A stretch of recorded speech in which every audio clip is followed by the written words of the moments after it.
A Russian drone attacked the residence of the President of Poland on the night of September 16th, striking the government quarter. The drone was recorded over the Shape courtyard by security cameras. That is where President Karol Nawrocki lives with his family. Polish Prime Minister Tusk is furious. The drone was destroyed by the security service and 2 Belarusian citizens have been detained. Europe is in shock.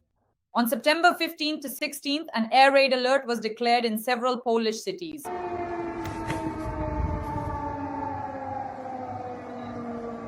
A drone attacked the Polish government on the night of September 16th. All this is happening against the backdrop of Iskander missile deployments near the Polish border. For the first time, NATO is deploying troops on Polish territory. President Karol Nawrocki confirmed this and signed the decree for the first time. Europe stands on the brink of a major confrontation. The Kremlin is silent.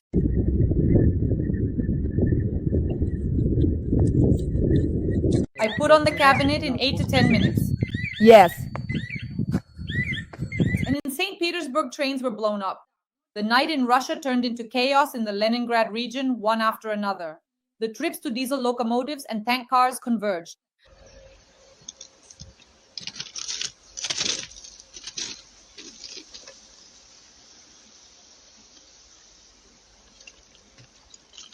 One of the drivers died.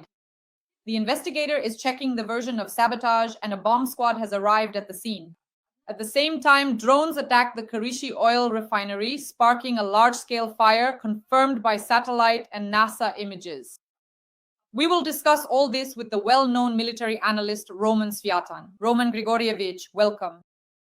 Thank you. I wish you good health. Roman Grigorievich, lately we have been attacking the Leningrad region of St. Petersburg. How do you assess the series of explosions near Petersburg? There it blew up. Look, the smoke is rising. Now, train derailments, those are acts of sabotage. We need to look at which line it was, which trains derailed, and what they were carrying. So if that line is military, I think this work is not indifferent. To turn it off in the whole house. How do you do that? I'll turn it off. And the electricity? No need, nothing will happen. Or for example, if the trains were carrying fuel or ammunition, that's also not an indifferent job. Although the Russians have tens of thousands of kilometers of railways, in general, a derailment is also one of the side problems that comes with having so many tracks.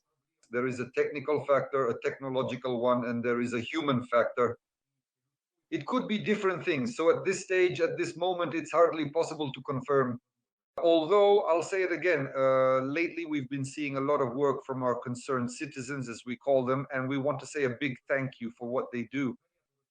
The Russians' oil and gas facilities are burning and their trains are derailing right where it matters. Roman Igorevich, for several months now, we've been talking about attacks on railway hubs in the Rostov region and near Moscow. And now this has smoothly shifted to the Leningrad region. How do you explain this? We're gaining momentum. Railway hubs are one thing, but now it's also the Russian oil industry. Our security services have moved on to St. Petersburg. They previously carried out operations in Usluga and recently in Primorsk. The forces operating unmanned systems have reached Kiriashi. It's probably the second most significant oil refinery after Omsk, capable of processing up to 20 million tons per year. So right now they're trying to fully bring it online and build it up. I think they'll get there. It's just over 1,000 kilometers away. They'll reach it once they have enough forces and resources. This direction has started to develop, meaning work is now moving northward. Previously, most of our operations were in the east and northeast, but now they're heading north as well. They've moved on to St. Petersburg. Why St. Petersburg specifically? Because that's the traffic going through St. Petersburg, through the St. Petersburg ports, Ust-Luga and Primorsk. It's the traffic of oil, the traffic of products, especially light oil products, which directly bring a large amount of money into the Russian economy and into the pockets of all sorts of people like Putin and so on. That's what it's all about. Especially Kiriashi. It's practically considered Putin's own refinery, meaning he personally gets his cut there, though that cut is, of course, much more substantial. So it's about working on the deep rear areas of Russia. Well, for us, that's the deep rear. I mean, obviously, Russia stretches up to 7,000 kilometers beyond the Urals, but for us, the deep rear means reaching St. Petersburg, the Kola Peninsula, the Urals, Uralvagon Zavod, gradually, step by step, this task is being accomplished. Railway junctions are fundamentally very important for us to consider, for example, in order to stop their operations, to disrupt the ongoing flow of transfers, most especially the critical economic transfers. That is, we're talking not only about military cargo, but also everything that allows the Russian military economy to maintain the offensive potential of the Russian army at a certain level. This is very important for us. Russia is a resource-based country. How do you defeat a resource-based country? Destroy its resources. Well, at least as much as possible, and even then, the mechanisms for obtaining foreign currency for these resources are somehow still being used at various levels. It's not about the factories that are operating now. It's not about the transfers, but about the transfer itself. Gas processing, not the quiet Russian kind. This is Russian metallurgy. This even includes Russian nuclear energy, especially the extraction sectors, which receive certain funds from the same Rosatom. So there are many such mechanisms, and we can defeat them. At the moment, we have the capability to do so. We have certain opportunities which we are discussing right now. At this point, we can reach almost the entire European part of the Russian Federation. Let's wait for those announcements that our authorities have been making over the past few years. Let's wait for them to actually be put into action.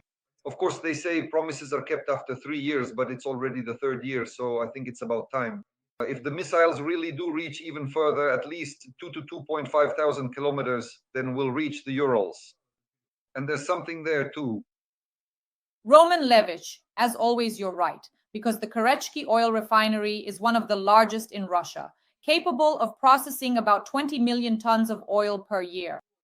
And already today, there are huge lines at gas stations in St. Petersburg and the region, as everyone is reporting a massive rush and everyone says there's no gasoline. There's a problem with petroleum products. Is this the result we wanted to achieve, Roman Grigorievich? No, it's the opposite result. We wanted to stop the activity by striking the oil refineries. If there's still someone moving around in St. Petersburg, if there's still activity, then we haven't finished the job yet. I think we've finished the job. Also, as news, the Free System struck the Novo-Ufimsky oil refinery in Ufa. This was reported by Russian Telegram channels. 1,400 kilometers from the border with Ukraine, drones struck the Novo-Ufimsky oil refinery in Ufa. A fire broke out on the territory of the Bashneft Naval oil refining plant, 1,400 kilometers from the border with Ukraine. Roman Grigorievich, what do you think about this news? 1,400 kilometers. We need to clarify something here. Most likely the NSB did the job. Most likely it was the main reconnaissance directorate that carried it out. As for the Free Systems forces, mainly they have the AN-196, which are fierce. They have the 14th BPAC, the 14th Regiment of Free Aviation Complexes. They mostly operate with the fierce ones. The fierce ones can't reach that far. But at that range, it's the GUR drones that come in. You could say the planes have been modified. Drones have been made from planes. They can take on board about a 250 kilogram aviation bomb, FAB-250. They've already brought them to this state. And that's exactly the work being done in Bashkortostan and Tatarstan. These are ranges of over 1,000 kilometers. That's exactly the kind of job these Aeroprac drones are used for. Some types of Aeroprac drones. There are about a dozen different mechanisms there. In Ugur, there is an entire site, most likely because there are always aviators working there who convert light aircraft into drones, which then go out and strike Russian military targets at such distances. Therefore, it can be said that at this point, especially after the involvement of the main intelligence directorate in the destruction of Russian oil facilities, the Ukrainian defense forces as a whole, with all their special services, are now working to destroy the Russian economy by targeting oil refineries, which in the end could lead to, and that is the objective, to bring about the collapse of the Russian Federation. Such a possibility has indeed been set as a goal. The main intelligence directorate, together with the Security Service of Ukraine, the Special Operations Forces, the Unmanned Systems Forces, and the Foreign Intelligence Service are all involved. Even our Navy is now participating in carrying out such tasks. For example, they struck Feodosia. Feodosia has been burning for the second day at the very least. So this is exactly the kind of work that, among others, the Navy is involved in. In other words, we can say that the entire defense forces of Ukraine have now reconnected and relaunched the mechanism for these strikes. We have the means to strike, and it's clear that we have the means. There are already enough drones with large warheads. 250 kilograms for a drone is a serious payload. So This is an aerial bomb that was carried over 1,000 kilometers and struck a military target, and Russian oil refineries are all considered military targets because A, they serve Russia's military economy, and B, they produce fuel for the Russian army. So for us, this is an entirely legitimate military target. Roman Igorovich, you mentioned the times of the occupied Crimea. A communications hub of the Russian Black Sea Fleet has been destroyed in Crimea. Naval units struck the communications hub of the Russian Black Sea Fleet in the occupied Sevastopol. This was reported by the General Staff. You also mentioned the explosions in Feodosia. Let's discuss that. This is precisely the involvement of the naval forces. By and large, the liberation of Crimea should be directed from our Navy headquarters. Of course, we don't have any serious ships, but we do have enough strike capabilities to liberate Crimea, even without ground operations. Air and naval operations. From the air, that's drones, missiles, and aviation. At sea, that's surface and underwater drones, plus part of the so-called Mosquito fleet. There needs to be a certain level of coordination. This is the optimal option. The Navy headquarters should carry out this task, and they are directly involved in it. In addition to the fact that for at least the past month and a half, our special services, QR, SBU, and also the drone forces have been targeting Russian radars, mainly in Crimea. The naval forces have already started working on communication mechanisms, just as we're talking about it now, plus the oil depots in the same Feodosia. So this comprehensive approach to striking military targets in our Crimea could lead to the start of a real military operation and long-range precision strikes. Let me repeat once again, this is a naval aviation campaign. As for a ground operation, at the moment, we are not ready for that. But when it comes to aviation, missile, and naval strikes, we definitely can. That's exactly what we're talking about right now. Guys, regarding the Iskander strikes in the Kaliningrad region, what happened? Russia is announcing the deployment of Iskanders in the Kaliningrad region. So this poses a certain threat to Poland and possibly to the Baltic states as well. That's the issue. And for the first time, air raid sirens sounded in several Polish cities in recent days. For the first time in Poland, President Karol Nawrocki made the decision, as I understand it, to change the legislative framework in order to allow NATO troops to be stationed on Polish territory. How do you assess these events from a geopolitical and military perspective? Geopolitically, it's Putin's attempt to scare someone, and from a military standpoint, it's about designating a target. The number of targets in the Kaliningrad region of the Russian Federation, which is the Kaliningrad exclave, has increased. Any unplanned launch of an Iskander, any unplanned incident after a hangover on a Monday, when someone presses the red button instead of the green one, and you can basically write off Kaliningrad as a Russian exclave. It will immediately go back either to Poland, Lithuania, or Germany, depending on who gets there first and which flag is raised.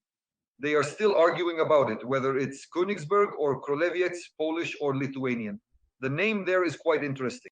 In other words, this particular city, and in fact, this entire enclave will, in the fullness of time, eventually return to what is properly referred to as the ancestral land of a specific people, with the important clarification that this land is most definitely not and will not become Russian. So in essence, President Putin is simply increasing the number of these kinds of precedents for such a rapid reversal, because this is being viewed purely from a military point of view. Even if 1, 2, or 10 Iskanders are launched, it won't cause a catastrophic problem in Europe. We've already taken on hundreds of them ourselves. We're fighting, and we will continue to fight. So the Kaliningrad exclave of the Russian Federation will cease to exist, which is why, as I understand it, Putin is most likely trying to return this region of Russia back to its original German lands at this point. Roman Igorovich, do you think that this situation happening in Poland and in Romania as well, by the way, because drones were taking off again, was somehow connected to the fact that Karol Nawrocki adopted a strategy allowing for the introduction and calculation onto Polish territory? These are serious signals of a certain escalation. In your opinion, from a military standpoint, first and foremost, what do you make of these actions? Well, at the very least, it's an attempt to ensure the security of Europe's eastern border. In other words, it's a very competent, very correct, albeit belated attempt, I would say.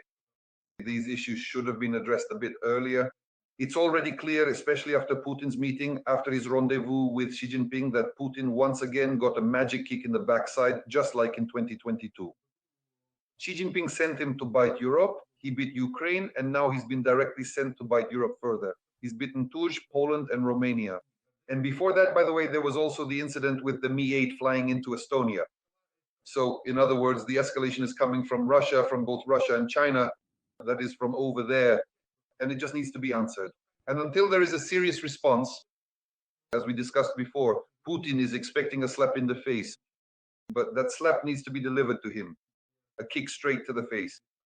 That's when it will finally reach whatever scraps of brain he still has left. He'll feel that blow. But as long as you keep coddling him, telling fairy tales about how we supposedly didn't notice something, summoning ambassadors, they'll just keep saying, it wasn't me, I had nothing to do with it. But we understood this perfectly well. This kind of blow is similar to when, back in the day, Erdogan shot down a Russian plane that had entered Turkish airspace for just a second and a half. That's the kind of strike I'm talking about. It would put him in his place in 3 seconds. It just needs to be delivered. There's no question about delivering it. We can help. Just give us the go-ahead. After any incursion, say, of drones like that into Poland, if on the very next day, for example, the Izhevsk or Alabis factories and the assembly lines for those drones had been destroyed, basically nothing would be flying anymore. We just need to get there. Our drones that make it there can go the distance. Well, yes, they can then, 1,500 kilometers, those Aeroprac drones can cover that distance. They can carry a 100 kilogram or even a 250 kilogram aviation bomb, but that's not enough. To destroy a large area target, you need to use missiles, either ballistic or cruise missiles, like Tomahawks. So at the moment, Tomahawks are still somehow able to reach there, maybe some extended range JASSMs, although it's unlikely we'll get those right away. There are some so-called ERs that can go over 1,000 kilometers, but realistically, it's only Tomahawks or ballistic missiles, but there are no ballistic missiles in Europe. So that leaves only one option, which is the transfer of Tomahawks. Currently, Tomahawk launches have been restored either ship-based, since it's primarily a sea-launched missile, or submarine-based. But there is a good launcher. Now, for example, there are even ground-based ones. They've made Typhoons, meaning a launcher, for instance, for Tomahawks. Well, we've already talked about this missile more than once with you. It's about time, so to speak. And until Europe makes a decision, well, only together with the Americans, you need to know, no decisions will be made, and these provocations will continue, meaning they will keep happening, including the destruction of all Russian drones in Polish airspace. So, for example, they destroyed roughly 20 drones. Well, it doesn't really affect Russia much, but tomorrow they'll send 220 drones.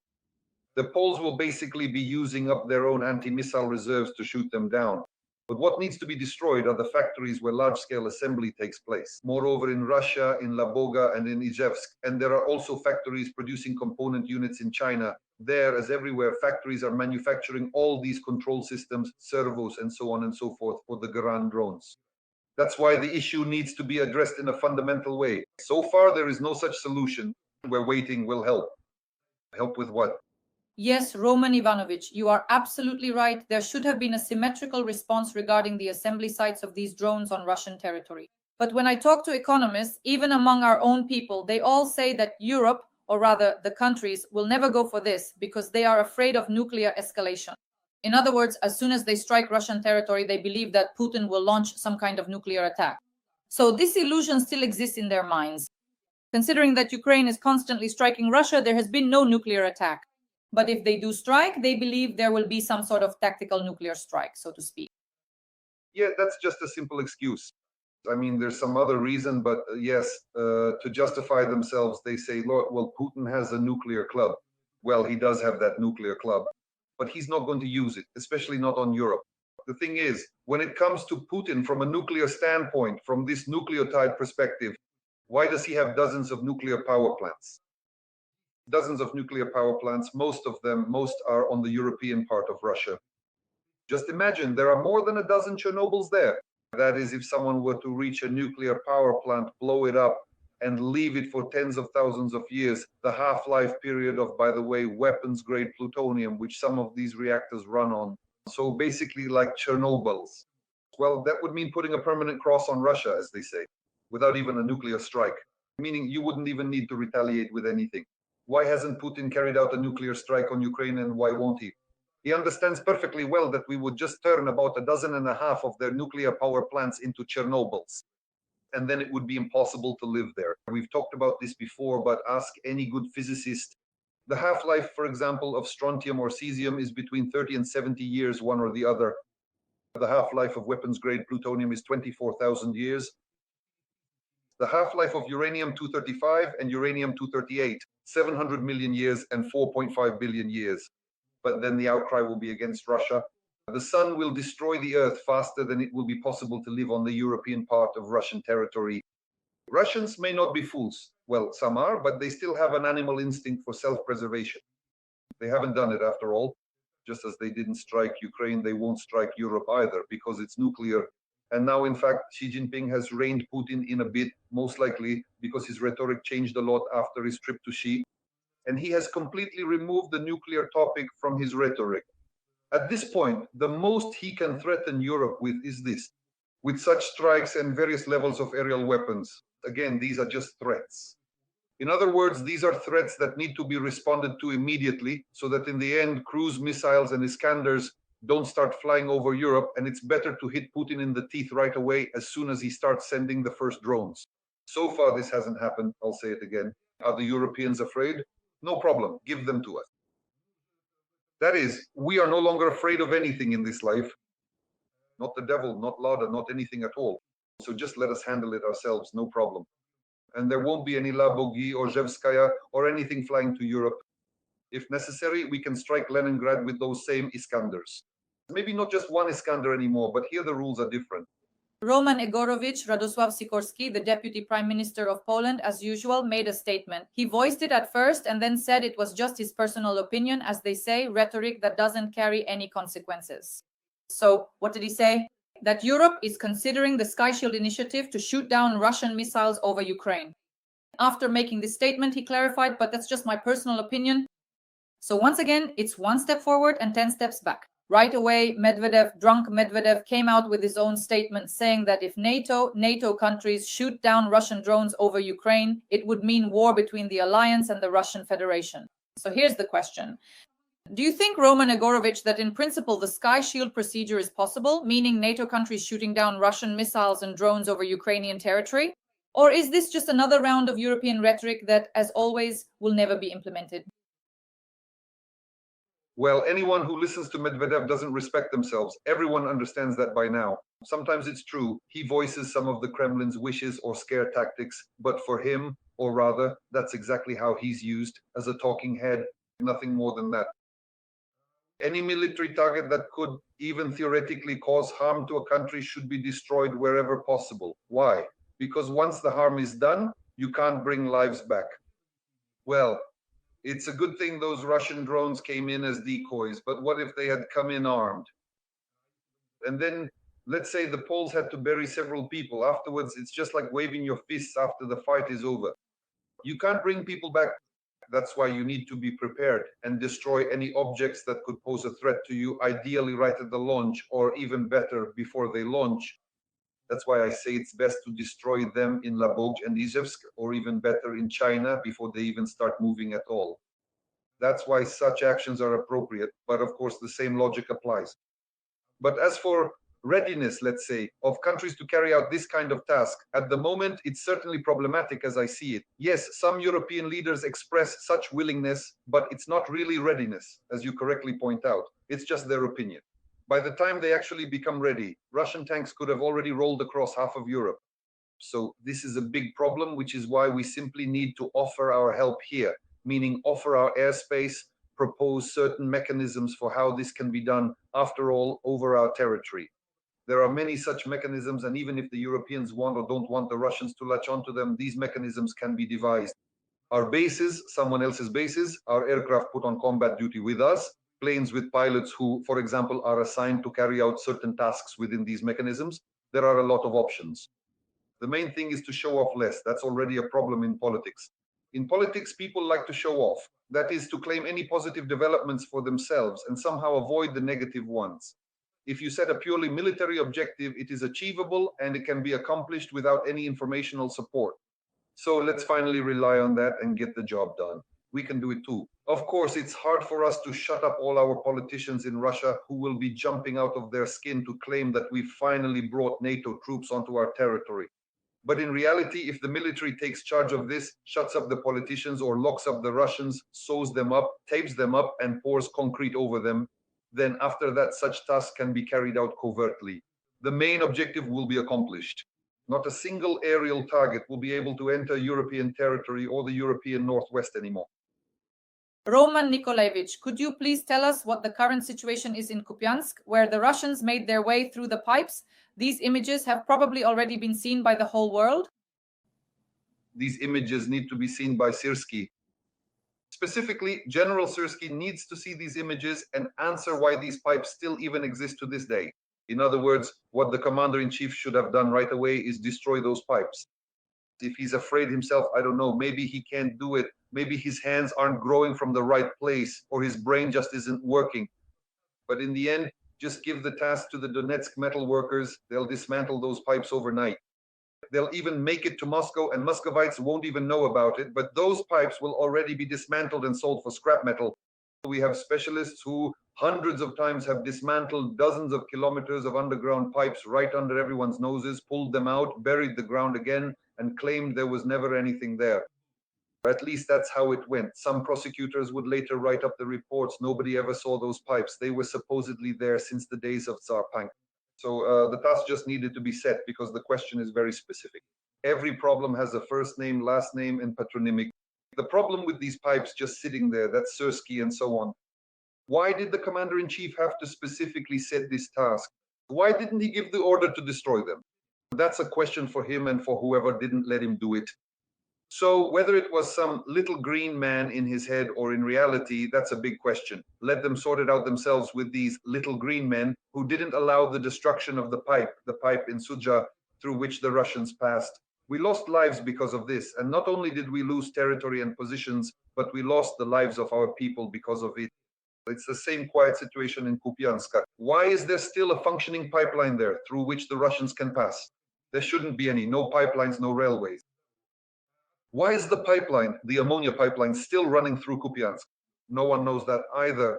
But the ammonia pipeline still runs through Kupiansk and further west toward Odessa, still operating to this day. So this is a question not only for Syrski. There are further questions beyond Syrski to those little green men. Figure out who created the conditions that allowed all these mechanisms at a profiteering level to remain intact and safe, which the Russians now use for their movements. So our situation in Kupiansk, no matter what the general staff says, is really not a happy one. Believe me, not happy at all, because the Russians are putting quite serious pressure on Kupiansk. Their objective is to move toward Lyman and then further on to Sloviansk. That is, this Kupiansk-Sloviansk area is very important to the Russians, which is why they are using every opportunity our little green men give them, including Syrski, to take up positions. And the little green men have been protecting Russian oil refineries for half a year, shielding them from strikes together with Syrski, the most interesting part. Why? Because General Golovkov most likely participated in providing this security. Now, the Russian army has enough fuel to carry out the second wave of the summer military campaign to put pressure on that same Kupiansk. So once again, we come back to whom? To Syrski and to those little green men, either behind him or in his head. In the end, let them sort it out themselves. But there are things that are too simple, not entirely clear to the whole society, at least to those who are following this situation. Dear audience, please like this video. Leave a few kind words in the comments to support our tandem with Roman Grigorievich and the Armed Forces of Ukraine. Be sure to share your thoughts about this war situation in general and, of course, about the Iskanders in Kaliningrad. This is the very important and well-known military analyst Roman Svyatan. Roman Grigorievich, thank you, and as always, see you again later this week. Thank you very much. Goodbye. So